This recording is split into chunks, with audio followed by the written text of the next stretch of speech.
G'day, Josh here with a pretty interesting chest rush video actually. So firstly, before we get stuck into it, I guess a shout out has to go out to Guts, who is a part of my guild and sort of preempted me creating the data behind this video. Definitely led me down the rabbit hole. Probability maths can be a little bit challenging at times. So he posed the question and I was certainly curious to find the answer. So I'm not sure whether I should be thanking Guts or not because it was a bit of work to get this set up, but the end result will be quite useful. So big shout out to Guts, part of the Sword Dancers Guild, which I'm in. Thank you for sending me off on this little journey. And I'm looking forward to getting in and explaining some of the numbers that we see here in front of us. So essentially what this video is going to be is it's going to be breaking down the chances of finding the specific hero that you need at the level that you're at. Now, to get to that spot, we need to track a couple of things. So firstly, we need to know the basic number of heroes that are at each rarity. So you can see here, the total number of heroes in the game right now is 53. And at each rarity, there are 11 common heroes, 13 uncommon heroes, 13 rare heroes, 11 epic heroes, and 5 legendary heroes. Now, keep in mind, one of those epic heroes is actually Guru. And for the sake of this little experiment, or these are the numbers here that I'm compiling, we are treating Guru as a normal hero. So what that means is that the numbers that you will see going forward are actually going to be even slightly higher if you consider that Guru can be used as a wild card, but it was going to make the maths way too tricky to include Guru, given that you can only start finding him at level 6 and so on and so forth. So for the purpose of this video, we are treating Guru as a regular hero, but if you do want to consider him, then he will increase the likelihood of finding a specific character that you need, because anytime you find a Guru, you've eventually found the hero that you're after. The next thing that we need to talk about as well is the only way that I could make this work without producing hundreds and hundreds of charts is assuming that no player has any heroes and all the heroes are still in the shop. So at any point in time, that's the assumption we're making, even if it's late in the game and you have a 2-star Dragoon with 2 more copies of Dragoon on your bench and you're looking for that 9th Dragoon, we still have to assume that there are 0 Dragoons that anybody has and they're all in the shop, because otherwise I would have to produce a table for if someone had 1 Dragoon, if someone had 2 Dragoons, so on and so forth. So it just becomes a little bit too much. You can't really use that data when you're tracking it that finely. So we're just taking a more generic approach, stepping back just a little bit. So we're making 2 big assumptions here. Guru is a regular hero and all of the heroes are in the shop. No player actually owns any just yet. Now, I know that's not real world, but it's the assumptions that we need to make to get the numbers here. And they will vary slightly because in an actual game, people are going to own some heroes. You're going to find a Guru here and there, but they're going to be pretty close. And they'll give you a very good indication, and that's what you're after. The other thing that's worth mentioning is, although we don't actually know from Tencent just how many of each hero there are in the shop, because of the assumption that all the heroes are still in the shop, we don't actually need to know that information.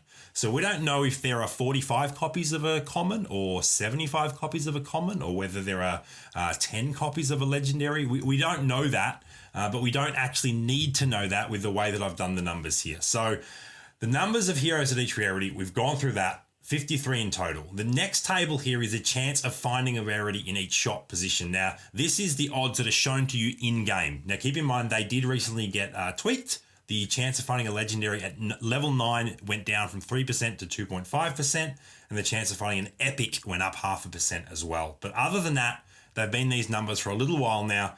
Now, when it says a chance of finding a rarity at each shop position, what that means is when you see a shop, you're looking at 5 heroes. So if we're looking at level 7 and we're looking at an uncommon, you have a 32% chance of seeing an uncommon in position 1. Then you also have a 32% chance of seeing an uncommon in position 2, all the way through to position 5. So you actually have greater than a 32% chance of seeing an uncommon because there's 5 positions in each shop that you are viewing. And that is really what we're getting into with this next table I'm about to scroll down and show you. It's the percentage of finding a hero in a shop based on the 5 shop positions and based on the number of heroes in that rarity. And what that gets us is this table here. This is the end result of the maths, the chance of finding the hero you need in the shop.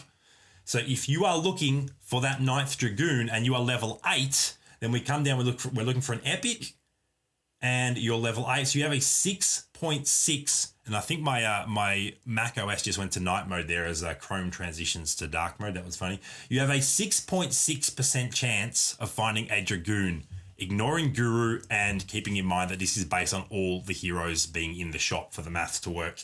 So that's not too bad. But obviously if you go up to level 9, you almost increase that by a third. And then if you go up to level 10, you increase that again. So the interesting thing here is to notice some of the trends. We'll start at the legendary column. Obviously, level 10 is the best place to be when you're looking for legendaries because you have the greatest chance of finding them. And obviously it's the same with epics as well. Once you get up to level 9 and 10, you significantly increase your chance of finding the epic you're after over levels 7 and 8, say. But if you are looking for copies of commons, uncommons, and rares, then you don't actually want to go to level 9 or level 10 too early. And this was noticeable in a recent, I believe it was a Fried Sweet Tea tournament, a Friday Classic Bash, and I think it was Chaos Seraph had plenty of crystals, could have gone to level 9, but his build had mostly rares. So he was actually staying at level 8 to maximize his chance, because level 8 is the hot spot for rares, to maximize his chance of finding or 3-starring the rares that he was building, and even 2-starring the ones that he hadn't 2-starred yet, because once he actually got up to level 9, he would start to lose a little bit of the percentage of finding the exact hero that he needed. So that's really interesting. So obviously for rares, anywhere between sort of 6 and 10 is quite good, 8 being the best level.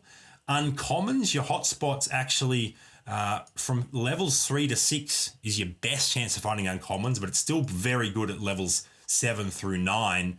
And then commons taper off quite significantly after really level 5, you start to drop off quite significantly. So it's just worth keeping in mind as you're playing different compositions, because different compositions have different breakdowns, different numbers of the rarity heroes required. Like a cyborg build actually has, often you'll end up the game and using 3 common heroes and maybe 2 legendary heroes. So it's an interesting one because you got lots at this end and lots at this end, but not so much in the middle. But a warrior build, for instance, is going to have like 5 or 6 epics that you end the game with. So it's just very interesting how different builds. Assassins is another good example. So assassins, most of the assassins you'll end the game with are actually uncommon and rare, but the one key assassin you really want is an epic. So then you're kind of torn as to what level you want to go to. And obviously, as you level up, you can put more heroes out on the board as well. So anyway, that is my overview of this table, what this data means. So the chance of finding the exact hero that you need, it's a little bit more usable than just the generic percentages that are provided in game, because you're not necessarily looking at the odds of a rarity. You want to know the odds of the hero that you're looking for. If you're looking for that Lightbringer, you now know that if you're level 6, you have a 2.3% chance of finding another copy of that Lightbringer. So